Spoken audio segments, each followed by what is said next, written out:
అమ్మా నాన్నలకు ఆహ్వానం పలుకుతోంది ఆనందలహరి 5-స్టార్ retirement homes Edupugallu Vijayawada. PM Kisan లబ్ధిదారులకు కీలక అప్డేట్. కేంద్ర ప్రభుత్వం అందించే పంట పెట్టుబడి సాయం 22వ విడత విడుదలకు సమయం దగ్గర పడింది. గత విడత 2025 నవంబర్లో విడుదలైన నేపథ్యంలో త్వరలోనే రైతుల ఖాతాలో డబ్బులు వేసేందుకు కేంద్రం సిద్ధం అవుతుంది. అయితే ఈసారి నిధులు పొందాలంటే కొన్ని కండిషన్స్ తప్పనిసరి. మరి ఎవరికి డబ్బులు పడతాయి, ఎప్పుడు పడతాయి, ఆ డీటెయిల్స్ అంటే ఇప్పుడు చూద్దాం. దేశవ్యాప్తంగా కోట్లాది మంది రైతుల ఆశగా ఎదురు చూస్తున్న తరుణం రానే వచ్చింది. కేంద్ర ప్రభుత్వం అందించే పీఎం కిసాన్ సమ్మాన్ నిధి 22వ విడత నిధుల విడుదలకు రంగం సిద్ధమైందని చెప్పుకోవచ్చు. ఇప్పటికే రబీ సీజన్ సాగు పనులు ముగియడంతో పంట పెట్టుబడి సాయం కోసం అన్నదాతలు 1000 కళ్లతో నిరీక్షిస్తూ ఉన్నారు. ప్రభుత్వం ఇప్పటి వరకు అధికారికంగా తేదీని ప్రకటించనప్పటికీ ఈ విడత ఫిబ్రవరి, మార్చ్ 2026 మధ్య విడుదల చేసే అవకాశం ఉంది.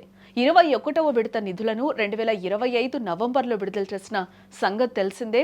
దీని ప్రకారం చూసుకుంటే ఫిబ్రవరి నెలాఖరులో లేదా మార్చి మొదటి వారంలో విడుదల చేసే అవకాశం ఉంది. అయితే ఈసారి నిధుల జమ విషయంలో కీలక మార్పులు చోటు చేసుకున్నాయి.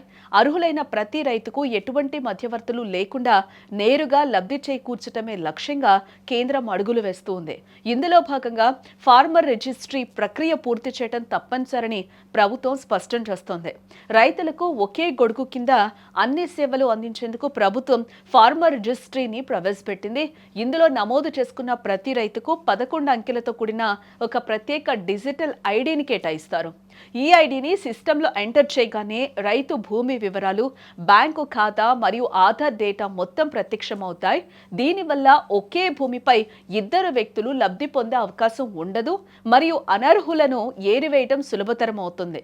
పారదర్శకత పెంచేందుకే కేంద్రం ఈ నిర్ణయం తీసుకున్నట్లుగా తెలుస్తోంది. ఫార్మర్ ఐడి లేకపోతే పీఎం కిసాన్ నగదు మాత్రమే కాదు, పంట బీమా మరియు ఇతర రాయితీ పథకాలు కూడా నిలిచిపోతాయని జిల్లా వ్యవసాయ అధికారులు హెచ్చరిస్తూ ఉన్నారు. కేవలం పెట్టుబడి సాయమే కాకుండా భవిష్యత్తులో ప్రభుత్వం ఇచ్చే ప్రతి రూపాయి ఈ డిజిటల్ గుర్తింపుతోనే ముడిపడి ఉంటుందని అధికారులు కూడా స్పష్టం చేస్తున్నారు. సాంకేతిక కారణాలతో ఏ ఒక్క రైతు కూడా నష్టపోకూడదనే ఉద్దేశంతో గ్రామ స్థాయిలో అవగాహన సదస్సులు కూడా నిర్వహిస్తూ ఉన్నారు.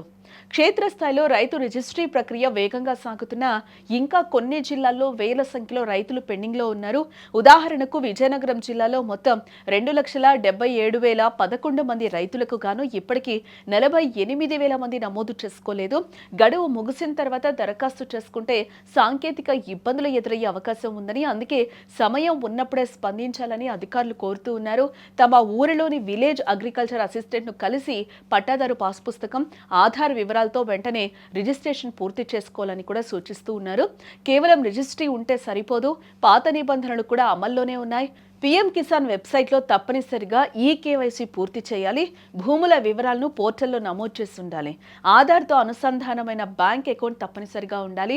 వీటిలో ఏ ఒక్కటి తప్పుగా ఉన్నా 22వ విడత 2,000 రూపాయలు జమ కావడం కష్టమే.